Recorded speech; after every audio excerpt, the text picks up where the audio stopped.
Yaps. It's in the name.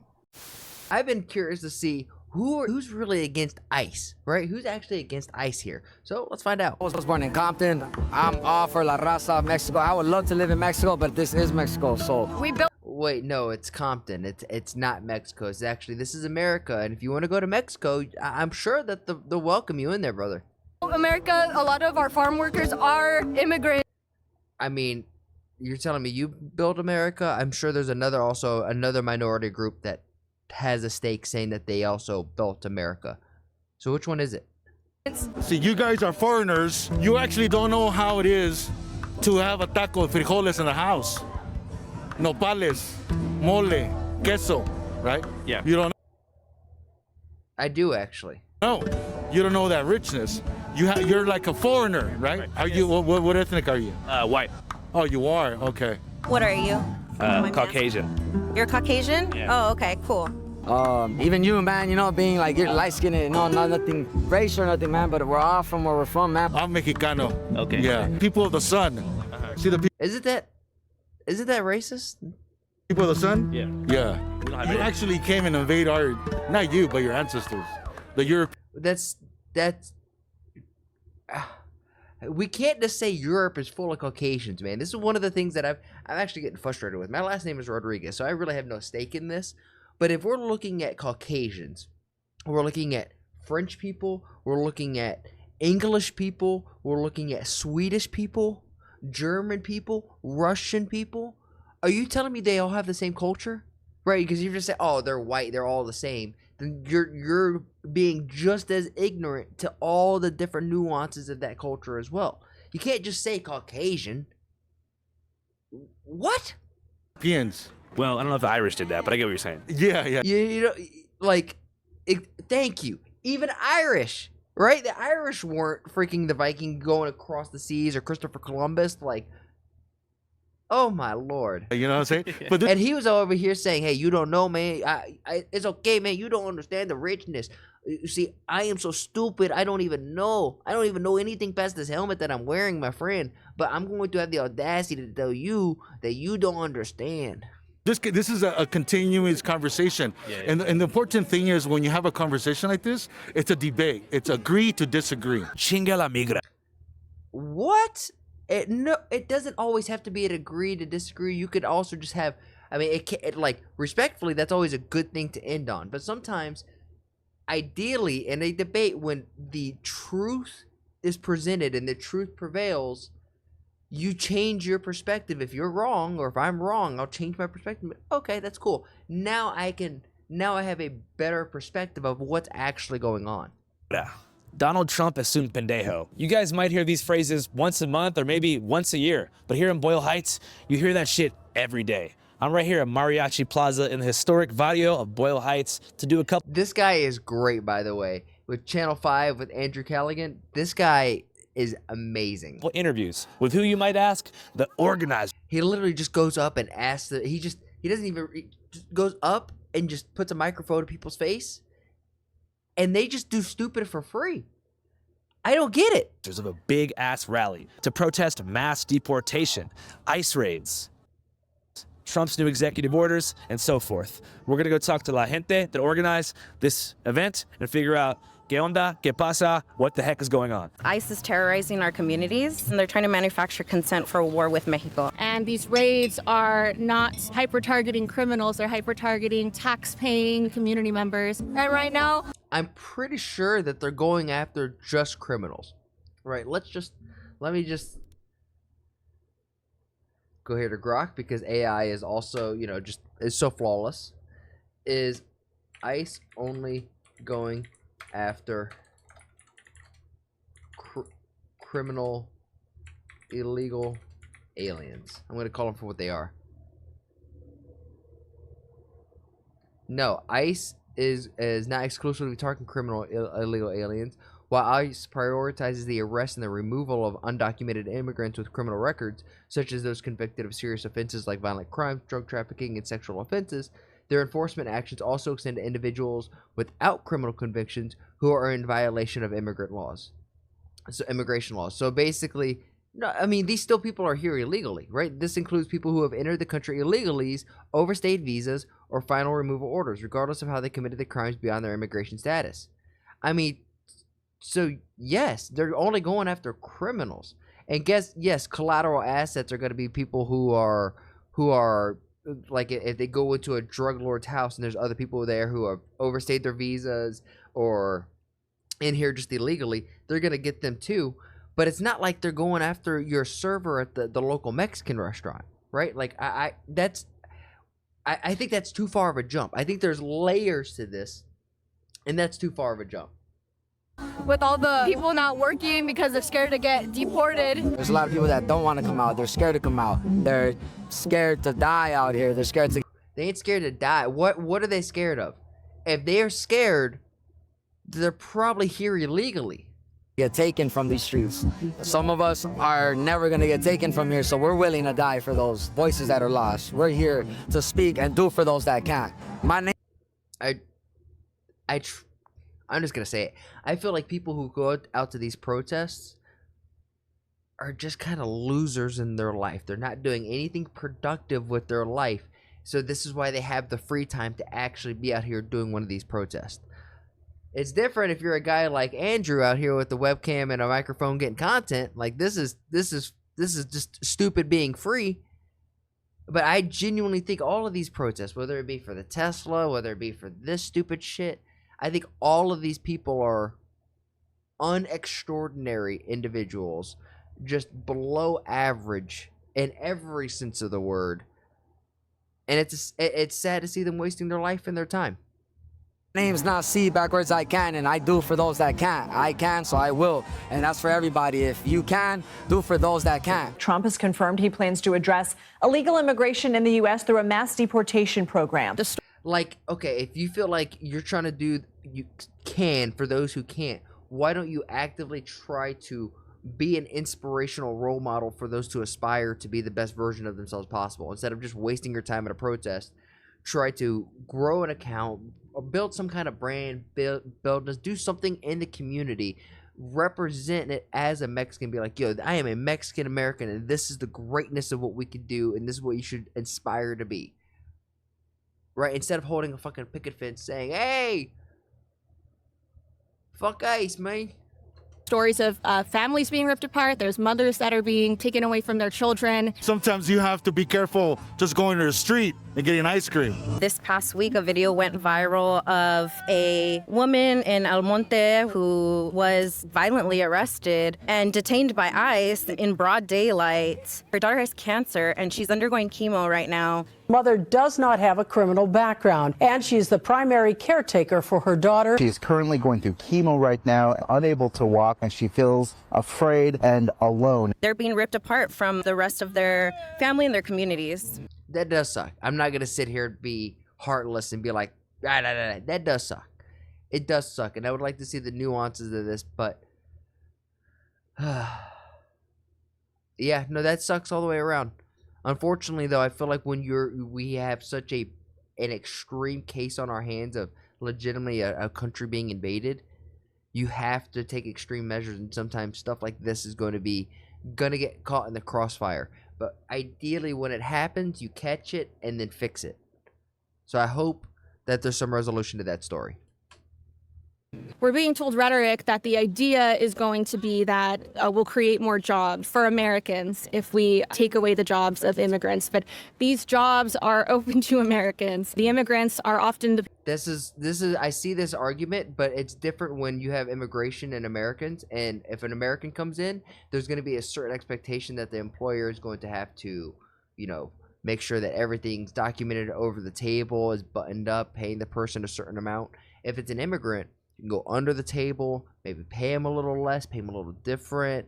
There's a lot more, and it's not right. Right? Like, I think that's the fault of the business owners. But I think this argument from what she's trying to present is just, it's not in good faith. Or it's not people including that all are the context. taking low-paying jobs that are being exploited for things that Americans don't want to do. And the issue of job availability is not due to the immigrant community. Many of these migrant workers come to the U.S. on temporary work visas, She has picked tomatoes in the summer, getting paid for each bucket she picks, at times only making $200 a week. Americans are being squeezed out of the labor force and their jobs are taken. It's ironic that this billionaire agenda is wanting to deport immigrants when they're part of the reason for their success, the exploitation of the working class, especially immigrants. An estimated 11 million people live in the US illegally, at constant risk of deportation, even while large parts of the economy depend on their low-paid labor. Right, so for as long as I can remember, immigrant labor has seen as quote-unquote unskilled labor, which doesn't exist, right? All labor is skilled. And because of that notion... No, it's not. Flipping burgers ain't skilled. Cutting grass ain't that skilled. Right, that the people picking our fruit, the folks cleaning up our hotel room, the people literally cleaning up debris, our immigrant workers, there's this notion that their labor is unskilled, therefore should be underpaid. And you know who's being hurt? That aspect, I don't disagree with. I think she's right, but I don't think that's the fault of the immigrants. I think that's the fault of the business owners and them taking advantage of these people who are in a desperate situation. Like, I'm not gonna act like it's just the immigrants' fault. If I was in their situation, I'd probably be trying to do the same thing. So I'm saying that the people that are at fault right now are the actual business owners who are taking advantage of these people in these situations. I just don't think these people should be here in the first place. The most by millions of people pouring into our country, the black population and the Hispanic population. It's easy to criminalize people without taking responsibility for why we have immigration and immigrants in the first place, which is due to U.S. intervention and us intervening in the global south and it's a lot of makeup. Forcing people to leave. Like, we're all thinking that, right? People don't choose to come here lightly. They are forced to. This country has fucked up the rest of the world and destroyed people's homelands and forced millions of people from the Congo to Latin America to flee their homelands and seek refuge in places like the U.S. And then they turn around and call them criminals. And not completely wrong. Actually, it's actually not wrong. It's actually kind of facts. That's kind of based. Demonize immigrants. We not cross the border. The border crossed us. They stole Mexican territory. It's us territory.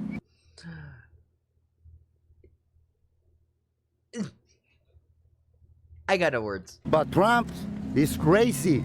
Yeah. Crazy motherfucker, though. Even right now in Mexico, I think by labeling cartels a terrorist organization, Trump is trying to manufacture consent for a war with Mexico. And do you hear the logic?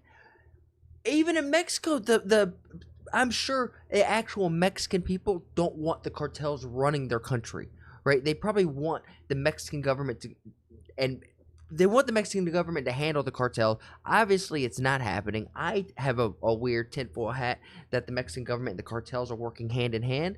That's here nor there. But you don't want the cartels. Cartel are not good people, right? They're going to take advantage of you. And that's what they've done across Latin America. 2 weeks ago, I officially designated this gang, along with MS-13 and the bloodthirsty Mexican drug cartels, as foreign terrorist organizations. La Familia Michoacana has terrorized areas outside of Mexico City for decades. How do you feel about the designation of cartels as terrorist organizations? I would say that when it comes to cartels, even that alone and those questions, it's shifting the narrative to that the immigrant community that are coming to the United States are all cartel-based or... You're shifting the question. Just answer the question. ...are all dangerous. I'm not talking about migrants doing crime. I'm talking about criminal organizations taking advantage of the smuggling routes into... Thank you, Andrew. ...the U.S., not the migrants themselves. A lot of them are taking advantage of migrants who are passing through Mexico. Yes. The criminals stamped their skin to signal they had paid. The kids were marked too. And as they wait, insane. Many are being kidnapped by smugglers connected to criminal organizations and held in stash houses, where they are tortured until a family member in the U.S. or back in their home country pays a ransom fee for their release.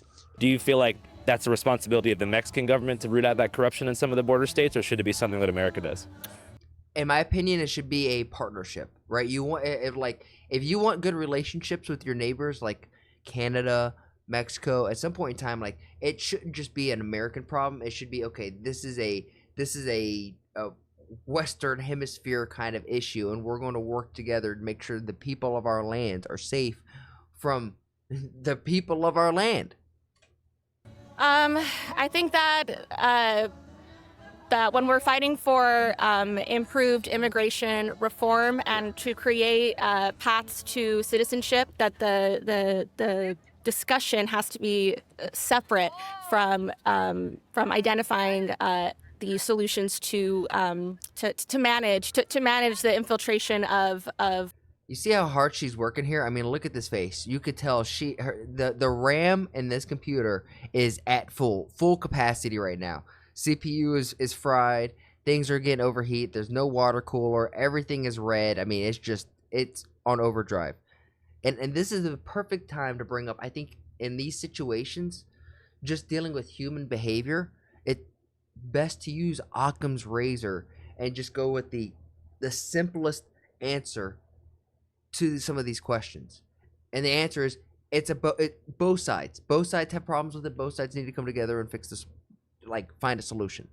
That's it. Crime within our country. The president of Mexico, Claudia Sheinbaum, has done a really good job by debunking a lot of the rumors of, the cartels and the criminal organizations. Mexico's President Claudia Sheinbaum responded firmly, stating that Mexico would never accept any interventionist actions, emphasizing collaboration without subordination. 204. So they're saying that they would do no collaboration? Like, that doesn't seem good. No collaboration with subordination. I don't understand exactly what that means. I need to hear that again.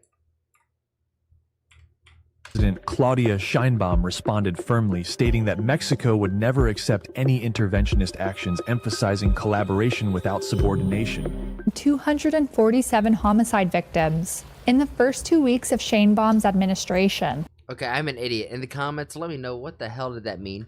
It's a narrative, right? It's a narrative that paints immigrants as criminals. And that's what the Trump administration is going to continue doing. Because it helps make the community afraid, make working class people afraid, so that there's an easier transfer of wealth to the billionaire class. Because the reality is that America, we are the consumers. So anything that comes here, whether it's guns. We are the consumers now. I agree with this. But we weren't always the consumers. At one point in time, America was actually a global producer, and that's, I think, what the idea of this administration is, to get America producing stuff again instead of just being a consuming nation. And drugs, we are essentially allowing them and making it a demand. It's not the people of Mexico who are using fentanyl or at higher degrees, right? It's not the people of Mexico who are consuming these drugs.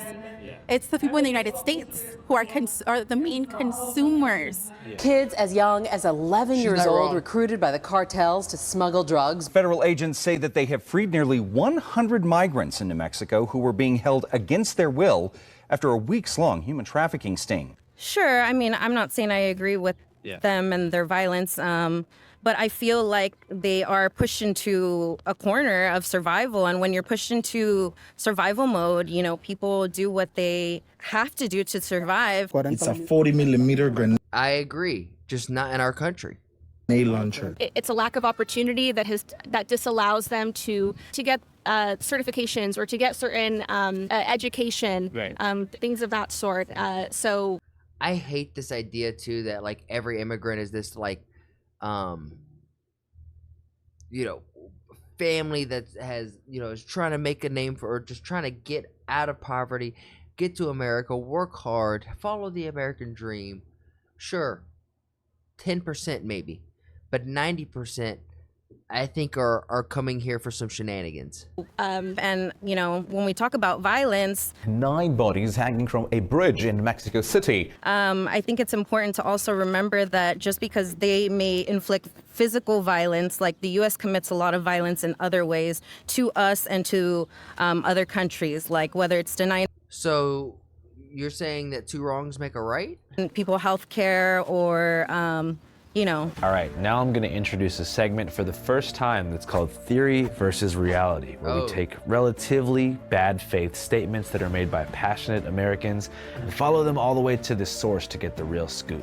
Now, what you just heard was the undermining of the very real danger and threat posed by the Mexican drug cartels, and the unfortunate grouping of that assessment as being part and parcel of Trump's anti-migrant sentiment. It's a narrative, right? It's a narrative that paints immigrants as criminals. I believe that it's this unnecessary intersectionality imposed by reactionaries of all kinds that most potently obscures issues to the point of shutting down the conversation. Because the underlying message in that is that if you're critical of the actions of the drug cartels, you're playing into the anti-migrant sentiment, which in turn makes you racist. But thankfully, I don't care about that, so I'd like to explain a few things. The cartels and the migrants.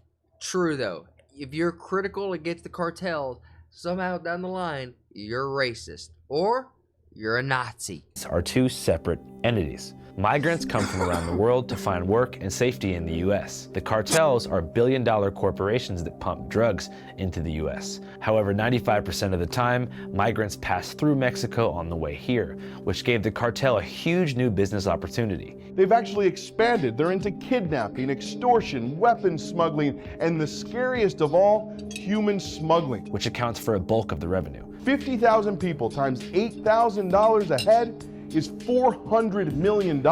Following the motto, no one crosses without paying, the cartel often stages mass kidnappings of babies from their migrant mothers to demand huge ransoms. Me llegaron casi a secuestrar a mi hija, pero pues con la bendición de Dios, el Señor, no sé, se le abrió el corazón y me la dio. According to Ruben Garcia, the director of a shelter called the Annunciation House in El Paso, exactly this often happens even after they've already crossed. We just received a mom from Guatemala.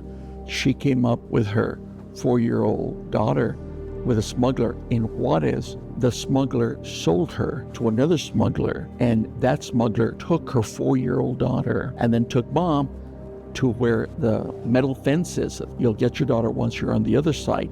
Here's a cell phone. It was a way to get a lot more money. When she got to Border Patrol, the Central Processing Center, there they took her to get a medical checkup, and she was able to get one of the officers to listen to her, who then called Homeland Security Investigation. She had a cousin in Florida that had helped her with some of the money. They set up the meeting in Las Cruces, and there they showed up, they made the arrest, they had the 4-year-old, they also had a 6-week-old baby. People do what they have to do to survive, and yeah, and at some point in time, when you start acting like an animal, you start acting like a feral animal, you got to get treated like a feral animal. We need to look at our role. Additionally, Americans are not solely to blame for the mass flooding of our streets with fentanyl. It's fair to say that American pharmaceutical companies like Purdue Pharma, which is founded by the Sackler family, are responsible for helping to create a generation of Oxycontin and Percocet addicts who later would create a demand for cheap synthetic opiates that was met by the cartel.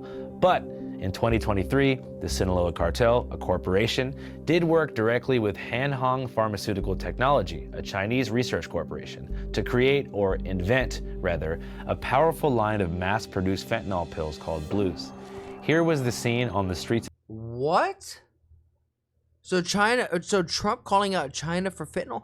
I'm not gonna lie. When I heard that, I thought we were going to China because of unfair trade, trade deals, not for fentanyl. But you're telling me that they're actually here for fentanyl? The Sinaloa Cartel, a corporation, did work directly with Hanhong Pharmaceutical Technology, a Chinese research corporation, to create, or invent, rather, a powerful line of mass-produced fentanyl pills called Blues.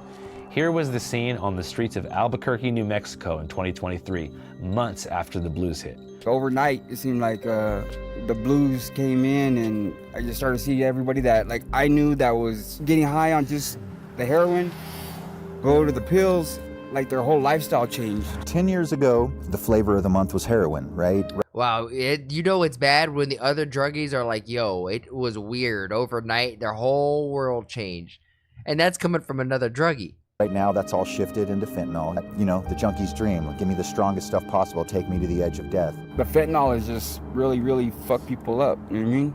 It's taken a lot of people's lives. I mean, it's almost taken my life a few times. You know what I mean? The synthetic market is. No, is getting bigger, and it's I know what you mean. not going to stop. They have figured out, like, hey, if we can manufacture fentanyl in these little pills and sell it for $2 a hit, what else can we manufacture into a little dose and sell it super cheap? In that year alone, 2023, 74,900 people died from fentanyl-related overdose deaths by a drug that was maliciously packaged, marketed, invented, and imported by the cartels. I think that terrorism in general... That's actually new information I did not know. I didn't know that. And that's in collaboration with Chinese manufacturing.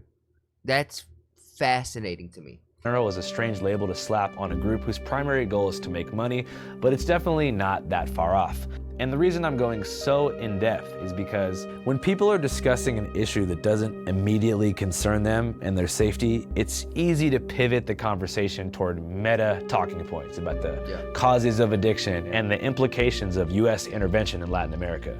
But this issue really matters, especially for the people of Mexico, not Los Angeles, whose lives have been torn apart by cartel violence. Here are some different reactions to Trump's new executive order, this time from Mexicans who are currently living in the epicenter of that kind of cartel violence, the infamous but beautiful border town of Ciudad Juárez. ¿Qué piensas sobre eso? Creo que está bien la clasificación porque pues son personas que hacen daño y que... Exactly what I was saying. The people of Action Mexico, they don't want these people. They understand these people are dangerous. No se tientan mucho el corazón con algunas personas y estaría bien el título que les... Also, Andrew Español es bueno. Era verdad. Mataron mucha gente, niños, señoritas, violaban y todo. La gente todo llorando, la pobreza. Usted puede vender taquitos y le cobraban. Y si no daban la semana el dinero, lo mataban. ¿Qué es eso? Ahora hay puras drogas sintéticas malas. ¿Por qué andan tantos jóvenes perdidos? Y ustedes como cronistas deben de echarle ganas. No oculten nada, se lo digo con respeto. Sí. ¿Y sabe qué? Le voy a decir una cosa. Yo le pido a Dios por ustedes para que Dios los proteja. Porque ustedes andan en el peligro. En Juárez estuvo los Z, con el Salvatrucha. Con todo respeto a todos los emigrantes. Ahí se quemaron 40, aquí bajando 40 emigrantes. ¿Sí supo? Well, nearly 40 people killed in a fire that broke out at a migrant shelter along the southern border in Ciudad Juárez, Mexico. As a personal eyewitness, the man goes... And look at the man's eyes. Like, you could tell this dude, the way he was talking, like, you know that this is affecting his life, right? So, are you going to take the words from some girls protesting out in California, or are you going to take the word from a gentleman whose eyes and body and soul has seen and been present to some of this heinous acts? Goes on to suggest that the tragic death of the 40 migrants across the bridge was not due to an act of protest gone wrong, but actually because a group of mostly Venezuelans refused to pay the cartel tax, and that humanitarian groups helped to engineer a cover-up out of fear. Quedaron callados. ¿Por qué? Porque no les conviene. Fueron 40 vidas. A mí nadie me lo contó, yo lo vi. El Paso County Judge Ricardo Samaniego saying migrants are desperate and immigration policies need to change. Yo voy siguiendo Bukele. ¿Sabe quién es Bukele, verdad? Sí. Ese presidente ha hecho muchas cosas en nombre de Dios. He said that his favorite politician was Nayib Bukele, the current president of El Salvador, who created the... This guy has like a 97% like upvote. This guy is very liked. And he came in, the first thing he did was set up shop and say, yo, we are going after all the criminals. A mega prison called the CCOT, or the Terrorism Confinement Center, to indefinitely detain the members of two gangs, MS-13 and 18th Street. Two gangs that began and continued to exist in the streets of LA, but took hold in El Salvador in the 80s after Reagan's deportations. Is it possible to get a tattoo like this if you're not a gang member? No, you gotta kill. You gotta kill to get those tattoos. Because 14,000 people are being held in CCOT without trial, Bukele has been under fire for human rights violations. Many CCOT inmates say they were unfairly targeted and profiled. However, this year, El Salvador is no joke 20 times safer than it was 5 years ago, and currently has the lowest crime rate in Latin America, which... Hold on. What is El Salvador's crime rate over the past, let's say, 10 years?